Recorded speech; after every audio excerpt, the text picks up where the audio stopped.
Selamat sejahtera kepada Encik.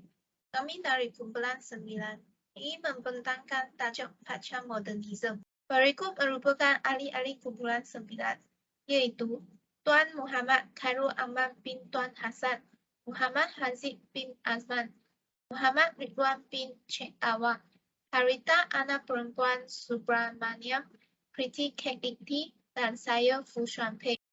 Pasca modernisme merujuk kepada teori sosial budaya dan sastra dan perspektif yang telah dimanifestasikan dalam berbagai aspek, termasuk sains sosial, seni, seni bina, kesusastraan, fashion, komunikasi, dan teknologi. Pasca modernisme merupakan suatu idea baharu yang menolak ataupun yang termasuk dari perkembangan sesuatu teori pemikiran sebelumnya, yaitu modernisme. Berdasarkan Jean-Francois Lyotard, pasca modernisme sebagai skala kritik atas pengetahuan universal, atas metafizik, transcendental, maupun atas modernisme. Selain itu, menurut Louis Liat, pasca modernisme merupakan pergerakan idea yang menggantikan idea-idea zaman modernisme. Manakala, pada pandangan Emmanuel, pasca modernisme adalah keseluruhan usaha yang bermaksud merevisi kembali paradigma modernisme. Terdapat 3 objektif kajian kami, yaitu mempelajari sejarah serta ciri-ciri pasca modernisme. Selain itu, mengenali tokoh-tokoh pasca modernisme dan sudut pandangan mereka terhadap pasca modernisme. Di samping itu, mengenali aspek-aspek pasca modernisme menurut Islam.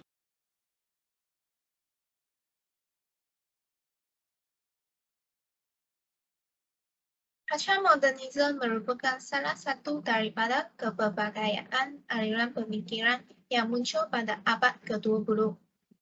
Pasca modernisme adalah gaya dan konsep akhir abad ke-20 dalam seni, seni bina, dan kritikal yang mewakili penyimpangan daripada modernisme dan dicirikan oleh penggunaan gaya dan konvensi yang terdahulu, mementingkan diri sendiri, percampuran gaya artistik dan media yang berbeza, serta ketidakpercayaan umum terhadap teori. Istilah pasca modernisme ini dalam bahasa Inggris postmodernism dicipta oleh seorang ahli sejarah British, Arnold Toynbee, pada peringkat terakhir dekat 1940-an. Istilah ini baru digunakan pada pertengahan dekat tahun 1970-an, khususnya oleh Charles James, seorang pengkritik dan ahli teori sastra Amerika. Pada mulanya, dalam bidang kesenian, istilah pasca modernisme hanya bermaksud selepas modernisme, tetapi menjelang pertengahan 1970-an, pasca modernisme semakin merujuk kepada pendirian teori, bukannya kepada peristiwa temporal. Pasca modernisme mempersoalkan bagaimana nilai dalam kesenian ditentukan dan menjawab bahawa nilai adalah konstruk sosial dan tidak boleh bebas. Kesedaran manusia sentiasa terikat secara fikih dengan seni halus, tetapi ahli falsafah pasca modernisme melukai konsep entiti bebas. Contoh peristiwa yang menggerakkan pasca modernisme ialah penerbitan The Postmodern Condition oleh Jean-Francois Lyotard pada tahun 1979. The Postmodern Condition mendefinisikan postmodern sebagai ketidakpercayaan terhadap metanaratif, di mana metanaratif difahami sebagai cerita keseluruhan tentang sejarah dan maklumat umat manusia yang membumikan dan menghalalkan pengetahuan dan amalan budaya. Jean-François Lyotard. Jean-François Lyotard dilahirkan pada tahun 1924 di Perancis dan meninggal dunia pada tahun 1998 di Paris. Beliau merupakan seorang mahasiswa dari Universiti Sorbonne pada tahun 1950. Lyotard telah membincangkan mengenai pasca moden dalam penulisan beliau The Postmodern Condition, bahawa keadaan pasca moden telah muncul di negara-negara pasca industri, terutamanya Eropah dan Amerika. Menurut beliau, keadaan pasca moden bukannya lahir sebagai satu tahap sejarah setelah masyarakat barat melalui zaman moden. Pasca moden ialah satu keadaan mood dan tanggapan terhadap kehidupan secara umum yang terhasil kerana perubahan dalam pengorganisasian ilmu pengetahuan. Keadaan pasca moden merupakan perkembangan pesat dalam pengeluaran dan pemasaran ilmu secara global. Keadaan ini telah memperlihatkan bahawa taraf ilmu yang eksklusif yang dilahirkan sebagai zaman pencerahan Enlightenment dan telah melahirkan beberapa rumpun naratif aliran utama yang perkasa. Jacques Derrida dilahirkan pada 15 Julai 1930. Beliau merupakan berketurunan Yahudi. 3 tahun sebelum terbitnya buku The Postmodern Condition, iaitu pada tahun 1967, seorang ahli falsafah Perancis iaitu Jacques Derrida telah menerbitkan 3 buah buku secara serentak. Antaranya adalah Writing and Difference, Grammatology, Speech and Phenomena. Hasil daripada karya beliau bukan sahaja mendapat sambutan di Perancis, malah turut mendapat sambutan di Amerika. Dengan ini, beliau telah mempopularkan konsep deconstruction yang bermaksud proses percanggahan pendapat yang bertujuan menolak naratif aliran utama atau yang dikatakannya terhasil menerusi logocentrism. Pasca moden menurut Derrida mengutamakan proses penghapusan pusat decentering sebagai matlamat mendeconstruct naratif aliran utama. Michel Foucault dilahirkan pada 15 Oktober 1926. Beliau meninggal dunia pada 25 Jun 1984 di Paris. Foucault merupakan murid kepada seorang ahli falsafah sosial iaitu Althusser. Foucault berpendapat bahawa pemodenan telah melahirkan ilmu dalam bentuk diskursif iaitu ilmu yang dibina, disusun, diiktiraf serta dihubung kaitkan antara satu sama lain dengan tujuan untuk mengesahkan keilmuan terhadap sistem pemikiran dan budaya masyarakat barat moden. Pada pendapat beliau, naratif terhasil daripada diskurs, wacana. Edward Said menggunakan konsep ini untuk menunjukkan bahawa orientalisme ialah satu bentuk ilmu diskursif yang dibina oleh ilmuwan barat dengan tujuan mengesahkan kolonialisme terhadap masyarakat dan budaya di tanah-tanah jajahan. Dalam konteks ini juga, pemikiran pasca moden Foucault tidak mengiktirafkan sejarah sebagai disiplin yang menerangkan apa yang sebenarnya terjadi. Sejarah daripada kacamata pasca moden ialah ilmu yang cukup sekadar menyatakan apa yang telah terjadi daripada satu sudut pandangan yang ideologi dan kepentingan tertentu. Menurut Foucault, hanya dengan cara ini sejarah boleh mendapat tempat dalam kepustakaan ilmu secara lebih. Saya akan terus membincangkan tentang ciri pasca modernisme. Dalam usaha menggambarkan kawasan pasca modernisme, menurut seorang filsuf dari Indonesia, Amin Abdullah, beliau berkatakan bahawa terdapat 3 fenomena asas yang menjadi tunjang kepada aliran pasca modernisme, iaitu yang pertama, idea pluralisme. Pluralisme merupakan suatu asas pemikiran pasca modernisme yang mengandungi fahaman iaitu bertolak ansur dengan kepelbagaian pemikiran, tamadun, agama dan budaya. Pada era pasca modernisme, intelektual berusaha untuk menyebar fikiran pluralisme dan meningkatkan kesedaran tentang perbezaan sosial untuk menerima dan mendedahkan tuntutan minoriti dan golongan ansaf. Artis pasca moden pula menerima pandangan berbeza daripada para penonton terhadap sebuah karya seni dipaparkan dalam pameran seni. Hal ini disebabkan oleh pasca modernis percaya bahawa tiada keperluan untuk meneruskan perkara yang sama dalam pemikiran budaya dan seni rakyat. Yang kedua, dekonstruktivisme. Istilah dekonstruktivisme diperkenalkan sebagai usaha untuk melakukan pembongkaran sesuatu perkara yang dikatakan benar. Bagi golongan pasca modernis, mereka tidak bersetuju terhadap kesahihan konstruksi yang telah disusun oleh pemikir modernis. Pada pendapat mereka, teori-teori modernis tidak dapat melihat sesuatu permasalahan itu dengan lebih rumit dan jauh.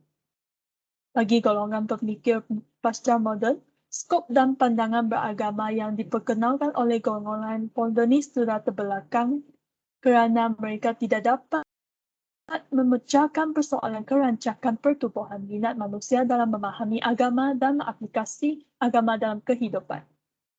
Bagi mereka, usaha untuk mengaitkan kehidupan beragama dan kehidupan berpolitik dianggap satu malapetaka yang mesti dielakkan. Dalam pemikiran relativisme, golongan pasca moden percaya bahawa masyarakat adalah kompleks dan boleh berubah. Pembentukannya adalah fleksibel dan tidak dapat dijelaskan dengan sepenuhnya. Pemikiran pasca moden mempersoalkan kewujudan dunia objektif, dan pada masa yang sama, mereka mempersoalkan kekukuhan sains dan rasional yang diperkenalkan sejak era modernisme. Pemikir pasca moden berpendapat bahawa tiada ada kebenaran mutlak dalam dunia. Menurut Nietzsche, salah seorang pemikir pasca moden, tiada kebenaran yang pasti dalam ketidakpastian dunia ini. Kebenaran itu terletak dalam formal sosial dan dibina sesuai konteks budaya tertentu.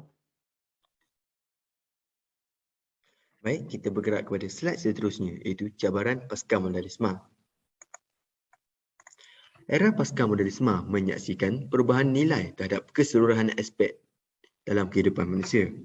Ianya merupakan edisi baru kepada fahaman sekularisme yang diilhamkan oleh pemikiran barat moden.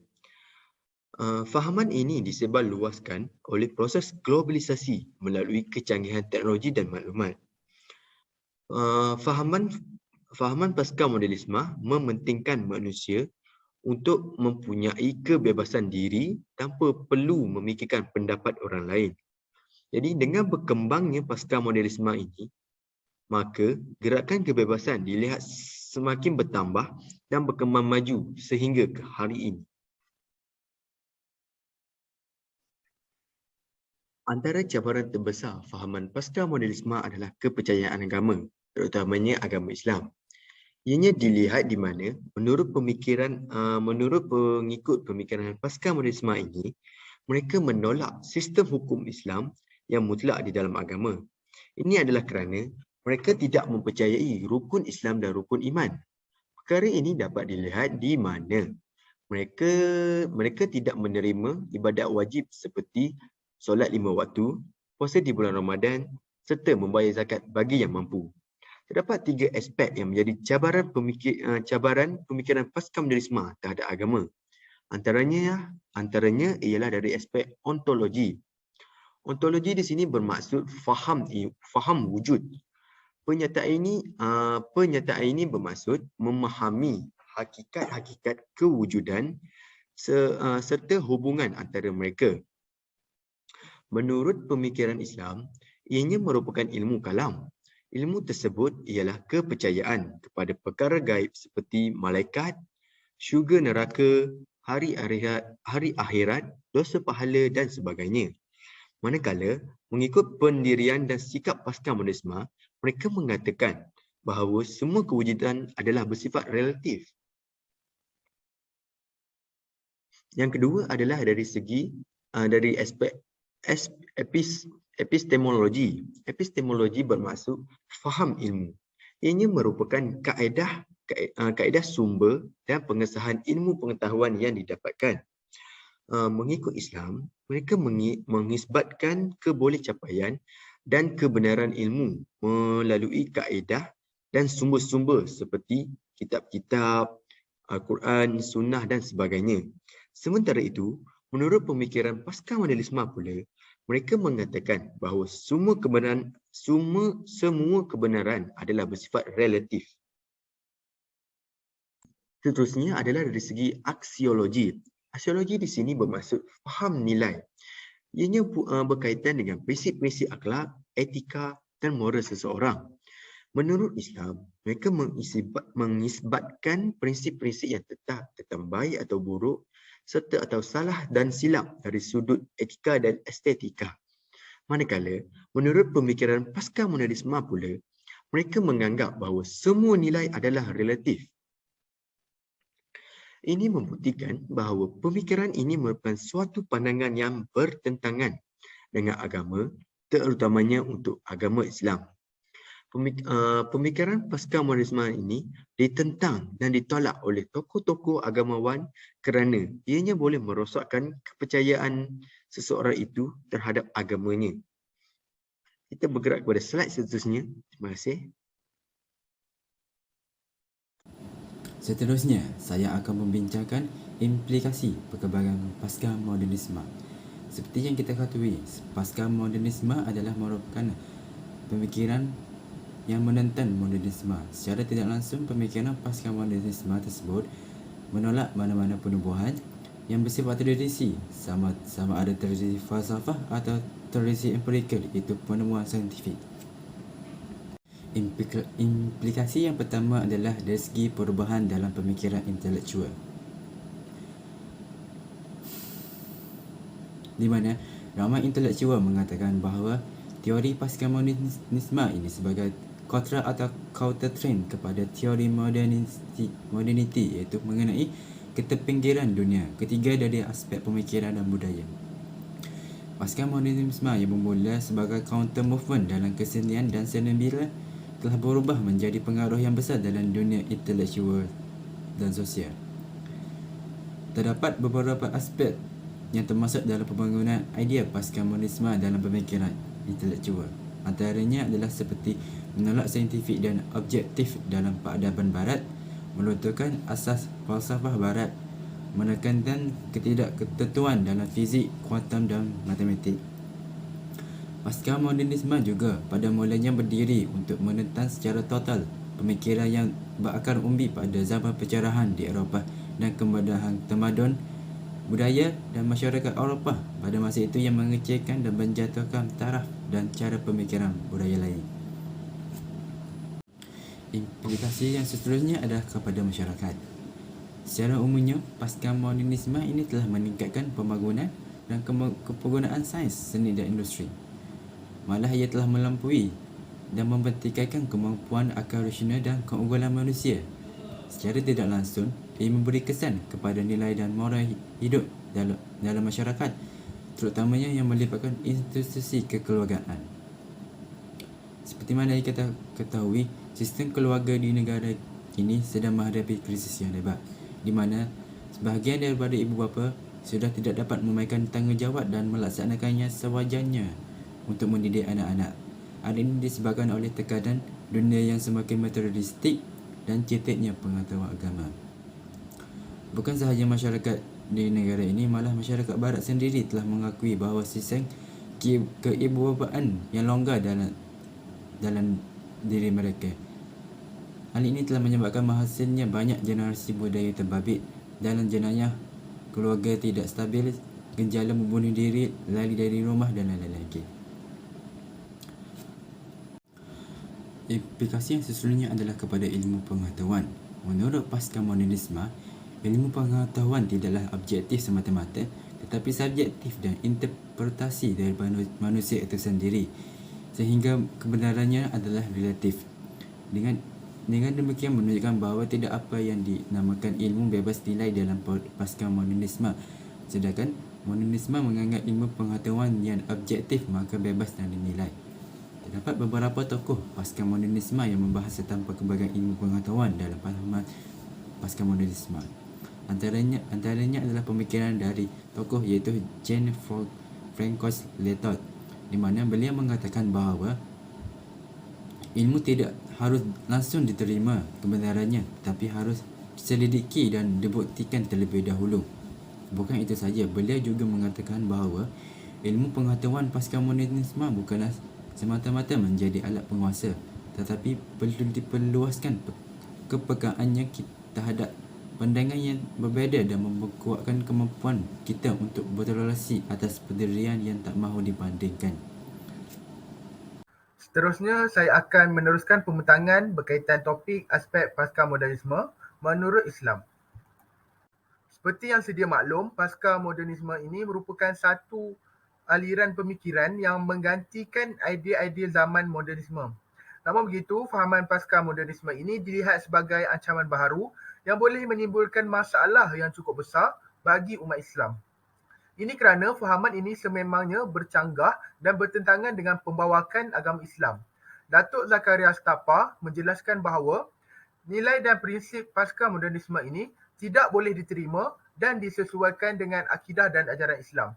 Ini merupakan satu ancaman baharu di mana pada era ini segala bentuk aktiviti manusia sama ada ekonomi, politik, sosial, budaya dan sebagainya adalah berkait rapat dengan pembawakan dan cara hidup budaya barat.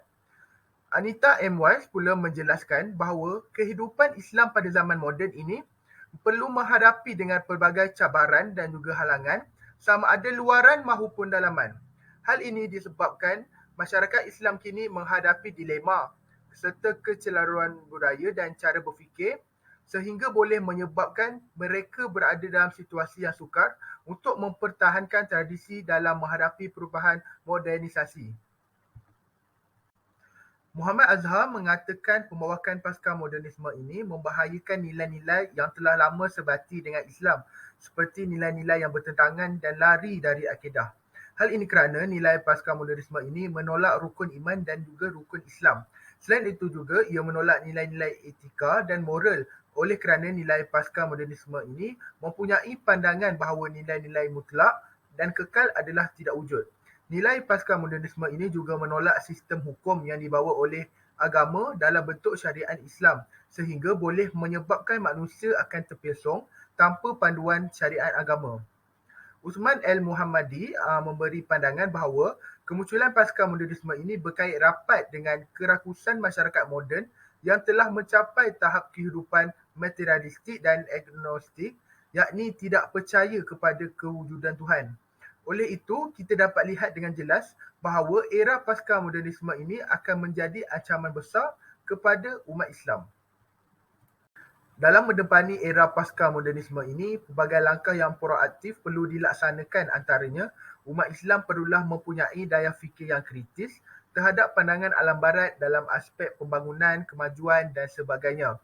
Dalam erti kata lain, umat Islam seharusnya meletakkan falsafah pembangunannya berlandaskan pandangan Islam yang utuh.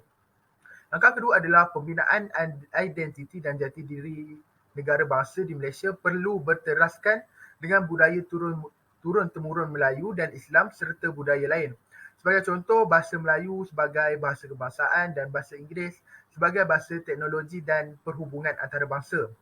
Yang ketiga adalah kepalsuan, kesilapan serta kekeliruan dalam aliran pasca modernisme ini perlu pendedahan yang berasaskan sudut pandang Islam bagi menjawab dan menangkis isu-isu idea pasca modernisme ini dalam pembangunan tamadun. Langkah keempat adalah manusia memerlukan kerangka berfikir yang berasaskan epistemologi, ontologi dan aksiologi Islam dalam aspek keilmuan dan juga perbuatan yang dapat meningkatkan amal. Sebagai contoh, umat Islam perlulah mengaitkan sesuatu yang benar berasaskan sumber wahyu, akal rasional dan juga panca indera yang sihat. Langkah terakhir iaitu adalah pihak tertinggi kepimpinan perlu membentuk identiti dan jati diri yang utuh dalam pelbagai aspek seperti sistem sosial, ekonomi dan juga politik. Tuntasnya, dalam mendepani era pasca modernisme ini, umat Islam perlulah berhati-hati agar tidak membina jabatan kepada kehancuran diri. Itu sahaja pada saya. Sekian, terima kasih. Kesimpulannya, pasca modernisme merupakan kelanjutan dari modernisme untuk memberikan suatu pemikiran baru dan penyelesaian dalam pandangannya terhadap ilmu pengetahuan. Tokoh-tokoh yang menggerakkan pasca modernisme ialah Jean-Francois Lyotard, Jacques Derrida, dan Michel Foucault. Pasca modernisme menolak saintifik dan objektiviti, sebaliknya menyokong subjektiviti dan relativisme. Ini merupakan senarai rujukan yang digunakan dalam kajian kami. Itu sahaja daripada kumpulan kami. Sekian, terima kasih.